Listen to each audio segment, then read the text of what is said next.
ഞാനിവിടെ 2ാം ക്ലാസ്സിലും 3ലും 4ലും school leader ആയിരുന്നു ഈ സ്കൂളിൽ പഠിക്കുമ്പോൾ. അതൊക്കെ ഓരോ നല്ല രസമുള്ള ഓർമ്മകൾ, അനുഭവങ്ങളാണ്. തിരഞ്ഞെടുപ്പും വോട്ടൊന്നുമായിട്ട് ഇതിന് ബന്ധമില്ല. ഈ പരിസരത്തൂടെ വന്നപ്പോൾ ഇതിൽ കയറിയെന്ന് മാത്രമേ ഉള്ളൂ.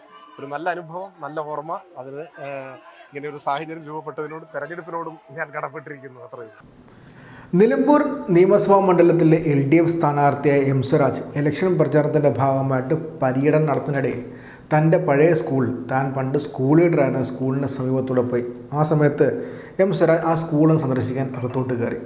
സ്ഥാനാർത്ഥി അകത്തോട്ട് കയറുന്ന കണ്ടപ്പോഴത്തേക്കും മാധ്യമപ്രവർത്തകരും കൂടെ ഇറങ്ങി. സ്കൂളിലെ സന്ദർശനത്തിന് ശേഷം അദ്ദേഹം മാധ്യമപ്രവർത്തകരുമായിട്ട് ചെറുതായിട്ട് സംസാരിച്ചു. ആ സമയത്താണ് തൻ്റെ പഴയ വിശേഷങ്ങളും പഴയ ഓർമ്മകളും അദ്ദേഹം പുതുക്കിയത്. മാത്രമല്ല, തന്നെ പഠിപ്പിച്ച അധ്യാപകരെക്കുറിച്ചും അദ്ദേഹം പറയുന്നുണ്ട്. ഞാൻ എന്തുകൊണ്ട് ഇങ്ങനെ ആയി എന്നതിൻ്റെ ഉദാഹരണം ഈ സ്കൂളാണെന്നും അദ്ദേഹം ചൂണ്ടിക്കാട്ടുന്നുണ്ട്. എം സ്വരാജ് തൻ്റെ പഴയ സ്കൂൾ, പണ്ട് സ്കൂൾ ലീഡറായിരുന്ന ആ സ്കൂളിൻ്റെ മുറ്റത്തുനിന്ന് മാധ്യമപ്രവർത്തകരോട് സംസാരിക്കുന്ന ആ വാക്കുകൾ നമുക്കൊന്ന് കേൾക്കാം. അതെ അതെ, തീർച്ചയായിട്ടും. ഇപ്പോൾ NVയുടെ കവിതയിൽ പറയുന്ന പോലെ വീണ്ടും എത്താൻ മോഹം എന്ന് പറയുന്നുണ്ട്. ഈ സ്കൂളിലാണ് ഞാൻ പഠനം ആരംഭിച്ചത്. ഈ കെട്ടിടമാണ്. ഈ കെട്ടിടത്തിന് എനിക്ക് തോന്നുന്നു കുറച്ച് അറ്റകുറ്റപ്പണികളൊക്കെ നടന്ന് കാലാനുസൃതമായ മാറ്റങ്ങൾ വന്നിട്ടുണ്ടാവും. എന്നാലും ഈ ഒരു കെട്ടിടം മാത്രമായിരുന്നു എന്ന് JLP സ്കൂൾ പൂളപ്പാട് എന്ന് പറഞ്ഞാൽ ഈ ഒരു കെട്ടിടം മാത്രമായിരുന്നു. അവിടെയാണ് പഠിച്ചത്. അവിടെ പഠിച്ചെന്ന് പറഞ്ഞാൽ ഞാൻ കരുതുന്നത് അതിൻ്റെ ഒരു ഭാഗ്യമായിരുന്നു. ഇവിടെ പഠിക്കാൻ അവസരം കിട്ടിയത്. ഈ ഭാഗ്യം എന്നുള്ള വാക്കിന് മറ്റൊരു അർത്ഥം കൊടുത്തില്ലെങ്കിൽ, കാരണം അന്ന് എന്നെ പഠിപ്പിച്ച അധ്യാപകർ ഞാൻ എൻ്റെ ജീവിതത്തിൽ കണ്ടിട്ടുള്ള ഏറ്റവും മികച്ച അധ്യാപകരായിരുന്നു. ഏതെങ്കിലും ഒരാളെന്നല്ല, എല്ലാവരും. അതുകൊണ്ട് തന്നെ സത്യത്തിൽ ഇതെൻ്റെ ഒരു പ്രൈമറി സ്കൂളല്ല, എൻ്റെ ഒരു യൂണിവേഴ്സിറ്റിയാണിത്. ഇവിടെ നിന്നാണ് എൻ്റെ പ്രപഞ്ച വീക്ഷണം, വ്യക്തിത്വമൊക്കെ രൂപപ്പെടുന്നതിൽ ഏറ്റവും സുപ്രധാനമായ പങ്കുവഹിച്ച, വീടിന് പുറത്ത് പങ്കുവഹിച്ച ഒരു സ്ഥാപനം എന്ന് പറയുന്നത് ഈ സ്കൂളാണ്. അത് ഞാനിപ്പോഴും പ്രത്യേകമായിട്ട് ഓർക്കുന്നു. MK ദിവാരൻ മാഷ് മാത്രമല്ല, ഈ പ്രൈമറി സ്കൂളിൽ ഞാൻ പഠിച്ച കാലം അത്രയും പഠിപ്പിച്ചിട്ടുള്ള അധ്യാപകർ അവരെല്ലാം എൻ്റെ മുൻപിൽ ഇപ്പോഴും അവർ ചെറുപ്പക്കാരായി, കാരണം ഇപ്പോൾ പ്രായമായിട്ടുണ്ടാവുമല്ലോ, പക്ഷേ ചെറുപ്പക്കാരായ അവരുടെ മുഖം ഇപ്പോഴും എൻ്റെ മനസ്സിലുണ്ട്. അതിൽ MK ദിവാരൻ മാഷ്, പിന്നെ ചെറിയ കാലങ്ങളിൽ പ്രധാന അധ്യാപകരായിട്ട് വന്നിരുന്നു ഒരു രാമൻ മാഷ്, അതുപോലെ ഒരു അലവി മാഷ്. ബാലകൃഷ്ണനൊക്കെ ഓർമ്മയുണ്ടാവും ഇവരൊക്കെ അല്ലേ? ഇവരൊക്കെ നമ്മുടെ സ്കൂളിൻ്റെ അയൽവക്കക്കാരനായിരുന്നു. ഞാൻ നോക്കുകയാണ് അദ്ദേഹത്തെ.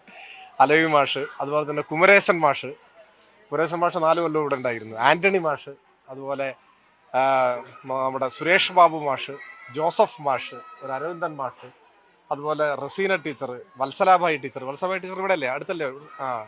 രാധ ടീച്ചർ അറബിയായിരുന്നു, പക്ഷെ അങ്ങനെയുള്ള ഭേദമൊന്നുമില്ല, എല്ലാവരും രാധ ടീച്ചർ. ജെസ്സി ജോൺ ടീച്ചർ നമ്മുടെ കരിമണ്ണൂരായിരുന്നു, ഇടുക്കിയിൽ നിന്ന് വന്നിട്ട് ഇടക്കാലത്ത് വന്നിട്ടുള്ള. ഇവരൊക്കെയാണ് ഇവിടെ പഠിപ്പിച്ചിരുന്ന അധ്യാപകർ. അവരെല്ലാം ഒന്നിനൊന്ന് മികച്ച അധ്യാപകരായിരുന്നു. ആ കൂട്ടത്തിൽ ദിവാകരൻ മാഷ് വീട് ഇവിടെ ഞെട്ടിക്കുളത്താണ്.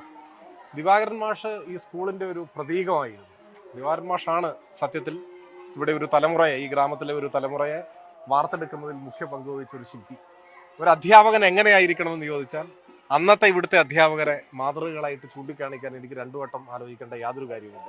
അപ്പോൾ ഈ സ്കൂളിൽ പഠിക്കാൻ കഴിയാത്ത വിദ്യാർത്ഥികളെ സംബന്ധിച്ചിടത്തോളം എനിക്ക് തോന്നുന്നത് അവർക്ക് ഇങ്ങനെ ഒരു അവസരം നഷ്ടപ്പെട്ടു പോയല്ലോ എന്നാണ്. അപ്പോൾ ഞാനൊരു നിർത്തി വെച്ചത്, ഈ സ്കൂളിൽ പഠിക്കുമ്പോൾ തന്നെയാണല്ലോ ഏതാണ്ട് ലീഡർ എന്ന തരത്തിലേക്കൊക്കെ മാറാൻ കഴിയും. ഞാനിവിടെ 2ാം ക്ലാസ്സിലും 3ലും 4ലും സ്കൂൾ ലീഡർ ആയിരുന്നു ഈ സ്കൂളിൽ പഠിക്കുമ്പോൾ.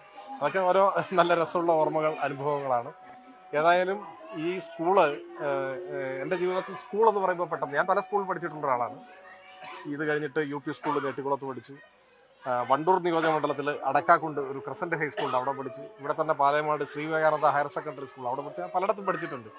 ഒരു സ്കൂളിനെ ഞാൻ തള്ളി പറയുന്നില്ല. എല്ലാ സ്കൂളും അതിൻ്റെതായ ഒരു പങ്ക് നമ്മളെ സ്വഭാവ രൂപീകരണത്തിൽ വഹിച്ചിട്ടുമുണ്ട്. അവിടുത്തെ അധ്യാപകരെ എല്ലാം ആദരവോടെ ഓർക്കുന്നു. പക്ഷെ ഇത് വ്യത്യസ്തമാണ്. ഒരുപക്ഷെ ആദ്യമായി വന്നു എന്നതിൻ്റെ ഒരു പ്രത്യേകത ഉണ്ടാവും.